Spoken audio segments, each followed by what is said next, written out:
நம்மளுடைய வாழ்க்கை இப்படியே தான் கஷ்டம்னு போயிடுமா, நம்மளுடைய வாழ்க்கையில் ஏதாவது வெற்றி பெற முடியுமா அப்படின்னு காத்துட்டு இருக்கக்கூடிய நம்மளுடைய மகர ராசி என்பர்களுக்கு வருகின்ற நாட்கள் எப்படி இருக்குது, வருகின்ற நாட்களுடைய கிரக அமைப்புகள் எப்படி இருக்க போகுது, நிதி நிலைமை, குடும்ப வாழ்க்கை, இதெல்லாம் எப்படி இருக்க போகுது அப்படிங்கிறத தொடர்ந்து இந்த வீடியோவில் பார்க்கலாம். நீங்கள் இப்போ தான் ஃபஸ்ட் டைமாக நம்ம சேனலை பார்க்குறதா இருந்தால் நம்ம சேனலை சப்ஸ்கிரைப் பண்ணிக்கோ, கூடவே இருக்கிற பெல் ஐக்கானையும் கிளிக் பண்ணிக்கோங்க. அப்போ தான் நாங்கள் போடுற ஒவ்வொரு வீடியோவுமே உங்களுக்கு நோட்டிஃபிகேஷனாக வரும். நீங்கள் மகர ராசி அன்பராக இருந்தால் மறக்காமல் நம்மளுடைய சேனலுக்கு ஒரு லைக் கொடுத்துக்கோங்க.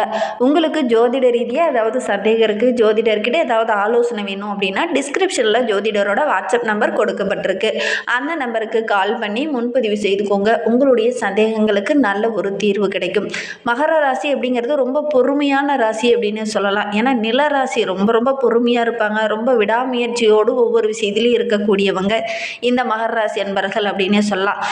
எதையுமே வேண்டாம் அப்படின்னு விட்டுட்டு போகவே மாட்டாங்க. இதை நம்ம தொடர்ந்து முயற்சி பண்ணி எப்படியாவது வெற்றி பெறலாம் அப்படின்னு கடுமையாக உழைக்கக்கூடியவங்களா இந்த மகர ராசி என்பர்கள் இருப்பாங்க அப்படின்னே சொல்லலாம். ஏன்னா சனியோட ஆதிக்கத்தில் பிறந்தவங்க, அதனால ரொம்ப பொறுமைசாலியாகவும் ரொம்ப நுணுக்கமாக ஆராயக்கூடியவங்களாகவும் தோல்வியை பார்த்து தளர்ந்து உட்காராம வீறு கொண்டு எழக்கூடியவங்களா இந்த மகர ராசி என்பர்கள் இருப்பாங்க அப்படின்னே சொல்லலாம். இலக்குகளை அடையிறதான் இவங்களுடைய வாழ்நாள் குறிக்கோள் அப்படின்னு நினைச்சு உழைக்கக்கூடியவங்க இந்த மகர ராசி என்பர்கள் அப்படின்னே சொல்லலாம்.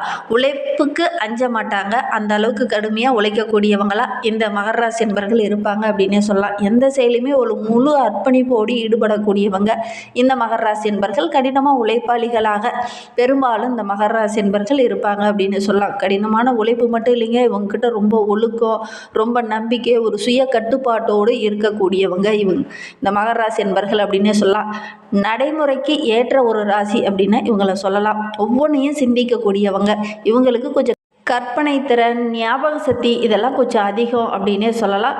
வீண் கற்பனை இவங்களுக்கு கொஞ்சம் வரும். அதில் கொஞ்சம் ஈடுபாடோடு இருந்தாங்க அப்படின்னா தேவையில்லாத மனசஞ்சலம் இவங்களுக்கு கொஞ்சம் வரும் அப்படின்னே சொல்லலாம். ரொம்ப யதார்த்தமாக ரொம்ப இயல்பாக செயல்படக்கூடியவங்க இந்த மகர ராசி என்பர்கள் அப்படின்னே சொல்லலாம். ரொம்ப லட்சியவாதிகளாகவும் இந்த மகர ராசி என்பர்கள் இருப்பாங்க அப்படின்னே சொல்லலாம். நிறைய விஷயங்களை சகித்து போகக்கூடியவங்களா இந்த மகர ராசி என்பர்கள் இருப்பாங்க. யாருக்கிட்டையும் அதிகம் கோபத்தை காட்ட மாட்டாங்க. ரொம்ப பொறுமையான மனப்பான்மை இவங்களுக்கு இருக்கும். சூழ்நிலைக்கு ஏற்ப தன்னுடைய மனநிலையை மாற்றி செயல்படக்கூடியவங்களா இந்த மகர ராசி என்பர்கள் இருப்பாங்க அப்படின்னே சொல்லலாம். இவங்களுடைய உயரம், இவங்களுடைய அழகு, நடை, உடை, பாவடை இதெல்லாம் பார்த்திங்கன்னா ஓரளவுக்கு நடுத்தரமான உயரமுடையவங்களாக இருப்பாங்க. இவங்களுடைய தோற்றம் பார்த்திங்கன்னா கொஞ்சம் வயதான தோற்றமுடையவங்களாக ஒரு சில மகர ராசி என்பர்கள் இருப்பாங்க அப்படின்னே சொல்லலாம். எப்பவுமே முயற்சி பண்ணனா வெற்றி பெற முடியும் அப்படிங்கிற ஒரு தன்னம்பிக்கை உள்ள ஒரு ராசி இந்த மகர ராசி அப்படின்னே சொல்லலாம். சனி பகவான் ஆதிக்கத்தில் பிறந்ததுனால எந்த ஒரு விஷயத்திலையும் நீதி நேர்மையை எதிர்பார்க்கக்கூடியவங்களா மகர ராசி என்பர்கள் இருப்பாங்க அப்படின்னு சொல்லலாம். மகர ராசியில் உத்திராடம் 2, 3, 4 பாதமும், திருவோணம் 1, 2, 3, 4 பாதமும், அவிட்டம் 1, 2 பாதம்லாம் இந்த மகர ராசியில் அடங்கும். இந்த ராசிக்காரங்க ஒவ்வொரு விஷயத்துலையுமே ஒரு கஷ்டம் அப்படின்னு நினைக்காம, வேலை சுமை அப்படின்னு நினைக்காம, தயக்கம் இல்லாமல் ஒவ்வொரு விஷயத்துலையும் இறங்கி வேலை செய்யக்கூடியவங்களா இந்த மகர ராசி என்பர்கள் இருப்பாங்க அப்படின்னே சொல்லலாம். என்ன ஒன்று, ஒரு சில இடத்துல கொஞ்சம் பிடிவாத குணம் உடையவங்களாக இருப்பாங்க. அதுதான் உங்களுடைய பலவீனமாக ஒரு சில இடத்துல அமையும் அப்படின்னே சொல்லலாம். சரி, இவங்களுக்கு வருகின்ற நாட்கள் எப்படி இருக்குது, வருகின்ற நாட்களுடைய கிரக அமைப்புகள் எப்படி இருக்குது, எந்தெந்த விஷயம்லாம் அவங்களுக்கு சாதகமாக இருக்க போது, எந்தெந்த விஷயம்லாம் அவங்களுக்கு பாதகமாக அமைய போகுது அப்படிங்கிறத தொடர்ந்து அந்த வீடியோவில் பார்க்கலாம். வருகின்ற நாட்களுடைய கிரகநிலை வைத்து பார்க்கும்போது வருகின்ற வாரம் நல்ல ஒரு மகிழ்ச்சி நிறைந்த வாரமாக அமைந்திருக்கு அப்படின்னு சொல்லலாம். எப்படா நம்மளுடைய வாழ்க்கையில் வெற்றியை பார்க்க போகிறோம், கஷ்டமாகவே வாழ்க்கை போயிட்டு இருக்குதே, ஏதாவது மாற்றம் வருமா அப்படின்னு காத்துட்டு இருக்கிறவங்களுக்கு இந்த காலகட்டத்தில் நல்ல நல்ல வாய்ப்புகள் உங்களை தேடி வரும். கரெக்டாக வாய்ப்பை பயன்படுத்திக்கிட்டீங்க அப்படின்னா கண்டிப்பாக உங்களுடைய வாழ்க்கையில் ஒரு திருப்பு முனையை இந்த காலகட்டத்தில் நீங்கள் எதிர்பார்க்கலாம் அப்படின்னே சொல்லலாம். ஏன்னா சனி பகவானும் வக்கரக நிவர்த்தி பெற்று நல்ல ஒரு முன்னேற்றத்தில் இருக்கிறார். சகாய ஸ்தானாதிபதி வெற்றி ஸ்தானத்தில் வந்து அமர்ந்திருக்கிறதுனால உங்களுடைய நீண்ட நாள் ஆசை எல்லாமே இந்த காலகட்டத்தில் நிறைவேறும். சுய தொழில் தொடங்குனீங்கன்னா கூட கண்டிப்பாக அதில் நல்ல லாபத்தை வருகின்ற நாட்களில் நீங்கள் எதிர்பார்க்கலாம் அப்படின்னே சொல்லலாம்.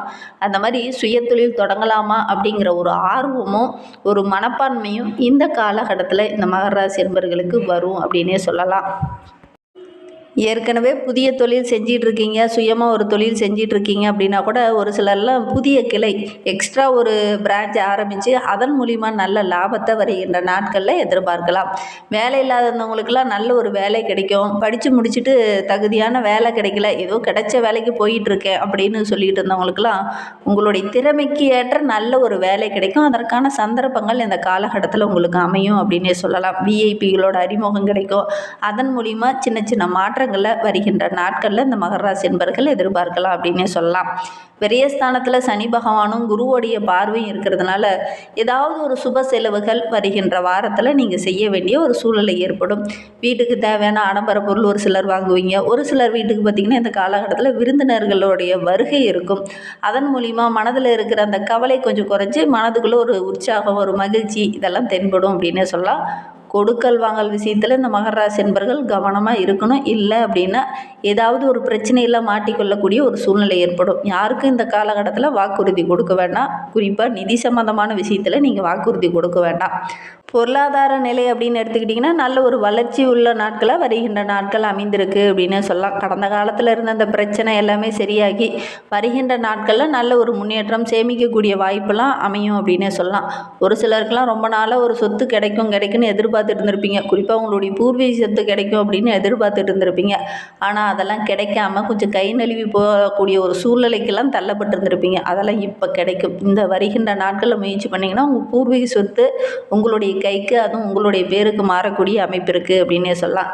திருமண வயதில் இருக்கிறவங்க ரொம்ப நாளாக வரன் தேடிட்டு இருக்கீங்க அப்படின்னா இந்த காலகட்டத்தில் முயற்சி பண்ணுங்கள். நல்ல ஒரு வரன் அமையக்கூடிய யோகம் இருக்குது அப்படின்னே சொல்லலாம். வருகின்ற 10, 11, 12ஆம் தேதியெல்லாம் உங்களுக்கு சந்திராஷ்டமம். அன்றைய தினம் நீங்கள் கொஞ்சம் கவனமாக செயல்படுங்க. முக்கியமாக யாருக்கும் வாக்குறுதி கொடுக்காதீங்க. அதே நேரத்தில் இந்த சந்திராஷ்டம நாட்களில் வெளிநபர்கிட்ட பேசும்போது கொஞ்சம் கவனமாக பேசுங்க. தடிமனான வார்த்தைகளை பயன்படுத்திட வேண்டாம். அதோட கூட பேச்சில் நிதானம் இருக்கட்டும். ஏன்னா கேது பகவான் எட்டில் இருக்கிறதுனால தேவையில்லாத பிரச்சனையெல்லாம் வரும். கொஞ்சம் கவனமாக செயல்படுங்க. நல்ல நல்ல வாய்ப்புகள்லாம் அந்த காலகட்டத்தில் வந்துச்சுன்னா கூட கொஞ்சம் கவனமாக ஹேண்டில் பண்ணுங்கள். வீட்டில் இருக்கிற பெரியவங்கிட்ட கொஞ்சம் கலந்து ஆலோசிச்சுட்டு அதுக்கப்புறம் நீங்கள் முக்கிய முடிவுகள் எடுங்க. இந்த சந்திராஷ்டம நாட்களில் முக்கிய முடிவுகள் எடுக்கிறத கூட கொஞ்சம் தவிர்க்கிறது நல்லது. நெருங்கியவங்கக்கிட்ட கொஞ்சம் மனம் விட்டு பேசுங்க. உங்களுடைய மன வருத்தம், இந்த மனதில் இருக்கிற குழப்பங்கள்லாம் கொஞ்சம் குறையும். பண விவகாரங்களில் கொஞ்சம் கவனமாக இருந்துக்கோங்க. ஒவ்வொரு விஷயத்துலையுமே கொஞ்சம் பொறுமையாக இந்த காலகட்டத்தில் அணுகிறது ரொம்பவும் நல்லது. ஆரோக்கியத்தில் கொஞ்சம் கவனமாக இருங்க. திடீர்னு மருத்துவ செலவுகள் செய்ய வேண்டிய ஒரு சூழ்நிலை இருக்குது. அதனால் கொஞ்சம் கவனமாக செயல்படுறது நல்லது. இன்னுமே வாழ்க்கை ரொம்ப சிறப்பாக, ரொம்ப மகிழ்ச்சிகரமாக இருக்கணும் அப்படின்னு நினைக்கிற நம்மளுடைய மகர ராசி என்பர்கள் ஆஞ்சநேயரை வழிபடுங்க. எடுக்கிற காரியங்கள் எல்லாமே ஓரளவுக்கு வெற்றியாகவும் நல்ல ஒரு முன்னேற்றமாகவும் அமையணும் அப்படின்னு நினைக்கிறவங்க ஆஞ்சநேயர் வழிபாடை செய்யுங்க. எடுக்கிற காரியங்கள் உங்களுக்கு வெற்றியாக அமையும். உங்களுக்கும் ஆஞ்சநேயரை ரொம்ப பிடிக்கும் அப்படின்னா ஸ்ரீராம ஜெயத்தை மறக்காமல் 3 டைம் எங்களுடைய கமெண்ட் பாக்ஸில் தெரிவிங்க. ஆஞ்சநேயர் வழிபடுறதன் மூலிமா மனதில் இருக்கிற குழப்பங்கள் நீங்கி மனோதைரியம் அதிகரிக்கும். நம்பிக்கையோடு செய்ங்க. நீண்ட நாளாக ஏதாவது பிரார்த்தனையாக வேண்டிகிட்டு இருக்கீங்க அப்படின்னா கூட அது கூடிய விரைவில் நடைபெறணும் அப்படிங்கிறதுக்காக ஸ்ரீராம ஜெயத்தை மறக்காமல் எங்களுடைய கமெண்ட் பாக்ஸில் தெரிவிங்க. கண்டிப்பாக உங்களுடைய நீண்ட நாள் பிரார்த்தனை எல்லாமே நிறைவேறும். மகர ராசியில் உத்திராடம் 2, 3, 4 பாதங்களில் பிறந்தவங்களுக்கு வருகின்ற 7 நாட்களும் எப்படி அமைந்திருக்கு அப்படிங்கிறத பார்க்கலாம். நல்ல ஒரு ஊக்கமும் ஆக்கமும் நிறைந்த ஒரு வாரமாக வருகின்ற வாரம் அமைந்திருக்கு அப்படின்னே சொல்லலாம். உங்களுடைய பேச்சுக்கு நல்ல ஒரு மதிப்பு மரியாதை கிடைக்கும். அதோடு கூட ரொம்ப நாளாக ஒரு விஷயம் செய்யணும்னு நினச்சிக்கிட்டே இருந்திருப்பீங்க. அதற்கான சந்தர்ப்பம் அமையாமல் இருந்திருக்கும். இந்த காலகட்டத்தில் அதற்கான சந்தர்ப்பங்கள் அமையும். சூழ்நிலைகளும் அதற்கு ஏற்றாறு வர அமையும். அதனால் நல்ல ஒரு மகிழ்ச்சி நிறைந்த ஒரு வாரமாக வருகின்ற வாரம் அமைந்திருக்கு அப்படின்னு சொல்லலாம். உங்களுடைய அனுபவத்திற்கு நல்ல ஒரு சாதகமான பலன் இந்த காலகட்டத்தில் கிடைக்கும். உங்களுடைய அறிவு திறமைக்கு நல்ல ஒரு பாராட்டு கிடைக்கும். பூர்வீக சொத்து சம்பந்தமான பிரச்சனைலாம் ஒரு முடிவுக்கு வரும். பெண்களுக்கு இந்த காலகட்டம் ரொம்ப சிறப்பாக இருக்குது. ஆன்மீகத்தில் கொஞ்சம் ஈடுபாடு வரும். குடும்ப உறவுகள் உங்களுக்கு மகிழ்ச்சி தர மாதிரி நல்ல நல்ல விஷயங்களை இந்த காலகட்டத்தில் சொல்லுவாங்க. நினைத்தது எல்லாமே நடக்கிற ஒரு அற்புதமான வாரமாக வருகின்ற வாரம் இந்த உத்திராடம் நட்சத்திரக்காரர்களுக்கு அமைந்திருக்கு அப்படின்னே சொல்லலாம். வேலைக்கு போகிற பெண்களுக்கு இந்த காலகட்டம் ரொம்ப சிறப்பாக இருக்குது. மேலதிகாரியோட பாராட்டு இதெல்லாம் கிடைக்கும். வீண் விரயங்கள் ஏற்படக்கூடிய ஒரு சூழ்நிலை இருக்குது. கவனமாக செயல்படுங்க. செலவுகளை கொஞ்சம் திட்டமிட்டு செலவு செய்யுங்க. உங்களுடைய கௌரவத்தில் கூட சின்ன சின்ன இடர்பாடுகள் அப்பப்போ வரும். கொஞ்சம் கவனமாக செயல்பட்டிங்கன்னா பெரிய பாதிப்பு எதுவும் வராது. யாருக்கும் வாக்குறுதி கொடுக்க வேண்டாம். திருவோண நட்சத்திரக்காரர்களுக்கு வருகின்ற நாட்கள் ரொம்ப சிறப்பாக இருக்குது. நண்பர்கள் உங்களுக்கு உதவிகரமாக இருப்பாங்க. அதோடு கூட மனதில் இருந்த அந்த தேவையில்லாத கஷ்டம் எல்லாமே இந்த காலகட்டத்தில் கொஞ்சம் குறையும். அவிட்டம் 1-2 பாதங்களில் பிறந்தவங்களுக்கு வருகின்ற வாரம் ரொம்ப சிறப்பாக இருக்குது. வண்டி வாகனம் வாங்குறதுக்கான முயற்சியில் ஈடுபடலாம் அப்படின்னு நினைக்கிறவங்க கண்டிப்பாக இந்த காலகட்டத்தில் முயற்சி பண்ணுங்கள். அதற்கான யோகங்கள் இருக்குது. நம்பிக்கையானவங்க உங்களுக்கு பக்கபலமாக இருப்பாங்க. அரசு வேலைக்காக முயற்சி பண்ணுறவங்களுக்கு அரசாங்க வேலை கிடைக்கக்கூடிய யோகம் இருக்குது அப்படின்னு சொல்லலாம். தொழிலில் நல்ல லாபத்தை எதிர்பார்க்கலாம். அதோட கூட கொஞ்சம் கூடுதலான முயற்சி போட்டிங்க அப்படின்னா நல்ல ஒரு வெற்றி பெறக்கூடிய அமைப்பு இருக்குது அப்படின்னு சொல்லலாம். இந்த மாதிரி பயனுள்ள தகவலை தொடர்ந்து கேட்க நம்ம சேனலை சப்ஸ்கிரைப் பண்ணிக்கோங்க. இந்த வீடியோவை முழுமையாக பார்த்ததற்கு மிகவும் நன்றி. தேங்க்யூ.